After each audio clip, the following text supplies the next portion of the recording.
Welcome back to America Decides. It's great to have you with us. The start of President Trump's second term, the rapidly developing tech space is drawing parallels in the minds of some to the Gilded Age. That term, Gilded Age, coined by Mark Twain in a very famous novel. It refers to a period of time from the late 19th to early 20th century where the United States saw, among other things, rapid industrialization, economic growth, and those things intertwined with political corruption and wealth inequality. H.W. Brands joins me now. He is a historian and author of several books, including a great one, American Colossus, The Triumph of Capitalism, 1865 to 1900.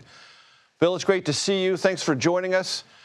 Is this a second Gilded Age in American history? It is a second Gilded Age. There are a lot of similarities. So there's rapidly changing technology. There's a growth in wealth inequality and the emergence of a class of extremely rich people.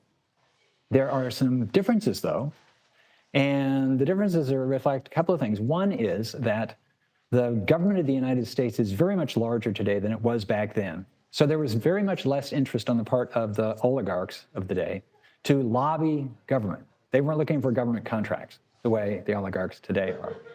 And political influence was concentrated in Congress then rather than in the executive. So there was nothing like what we saw on Inauguration Day, where there are several of the wealthiest men in America lined up right behind the president while he's taking his inaugural oath. There was nothing like that. If anything, they would have focused their efforts on the Senate, especially, and the House of Representatives. I want to play you something from that inaugural address that President Trump gave inside the Capitol Rotunda using the words manifest destiny. Tech, please play that. The United States will once again consider itself a growing nation, one that increases our wealth, expands our territory, builds our cities, raises our expectations, and carries our flag into new and beautiful horizons. And we will pursue our manifest destiny into the stars, launching American astronauts to plant the stars and stripes on the planet Mars. Expansionism, that's a long-running American theme. Not quite Mars, but that's a new component of it. But the idea of an endlessly expanding America, that is part of Gilded Age sensibilities, is it not? So the term manifest destiny originated before the Civil War, at the time of the greatest territorial expansion. Now, America's territorial expansion largely stopped by the beginning of the Gilded Age with the purchase of Alaska in 1867. It focused on other things. And for Donald Trump to revive it and speak of taking America's manifest destiny to the stars, that's mighty ambitious. And he's sort of speaking not only for the United States apparently here, but he's speaking presumably for the human race in heading into outer space. And Bill, it's also something that occurs to me comparing these two times. The Gilded Age not only had all the economics we've talked about, the technology, industrialization, but it was disruptive to people's sense of where they stood in relation to the economy that they once knew, where they stood in relationship to politics. That's very consistent with the way people feel now. That's definitely true. So the Gilded Age brought in rapid changes in technology, the urbanization of America, for example, in the first Gilded Age of the late 19th century. More and more people were living in cities, and cities seemed to very many Americans to be almost foreign places, including the fact that they were occupied by increasing numbers of foreign immigrants. So there's that aspect. Now, there's another striking difference, and that is that America's first populist party, so-called, emerged during the Gilded Age. But it was a populist party that was railing against the billionaires. Now, populists, American populism such as it is, elected a billionaire president.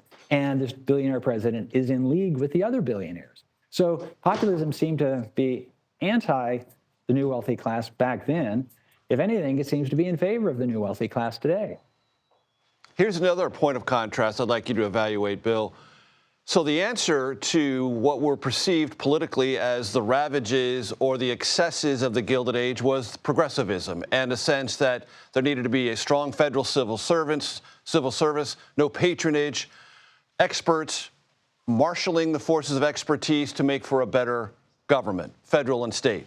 The answer to it now is no, no, no. That's all gotten too big. It needs to be dismantled.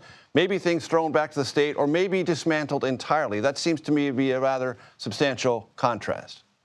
It is a contrast if we think of the Gilded Age, let's say, circa 1890, before populism really took hold, before the progressive movement matured. So who knows what politics in the United States is going to look like 10 years from now? Maybe Donald Trump will bring in a new era of progressivism when Americans realize, oh, you know, there's stuff the government did for us that we kind of liked. Let's bring that back instead of dismantling it. What about this idea of renaming Mount McKinley, calling the Gulf of Mexico, Gulf of America, and relitigating the Panama Canal?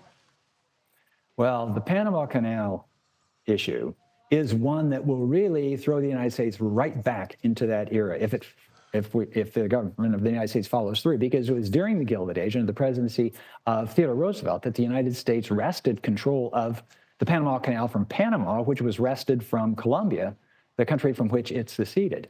And it was the high age of imperialism. There's a big difference here, that in the 1890s, in the early 1900s, it was sort of accepted that powerful countries, the European powers, the United States, would seize colonies. And that's kind of the way it was.